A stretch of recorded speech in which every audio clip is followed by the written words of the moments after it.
Most people know us as the yellow and blue, quirky Swedish home furnishing company.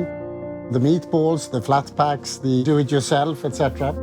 I would say we are a community that is enabling people to take initiatives to drive the company.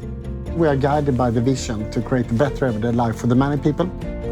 The opportunity to connect people, to unleash hundreds and thousands of people, it was simply not possible before. Digital opens up a totally new world for us to actually co-create. We are 160,000 problem solvers in IKEA.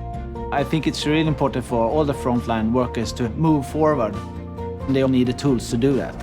That is a thing that I like with teams. I love the values that we help each other, we take care of our coworkers, we take care of our customers, and it's so alive and so hands-on every day. On a daily basis, I work with 150 coworkers that I have to communicate with. Before, we used different kind of text messaging programs. We using paper to fill in different kind of forms. They manually had to hand it in to their managers, but now they can do it in shifts. This is what coworkers today want, to have their schedule available to them all the time and have more control. The availability is perfect.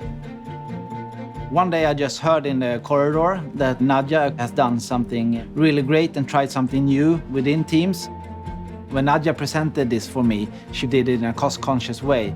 And what we have calculated in this store is that we could save 364,000 Swedish crowns, which is equal to 40,000 US dollar.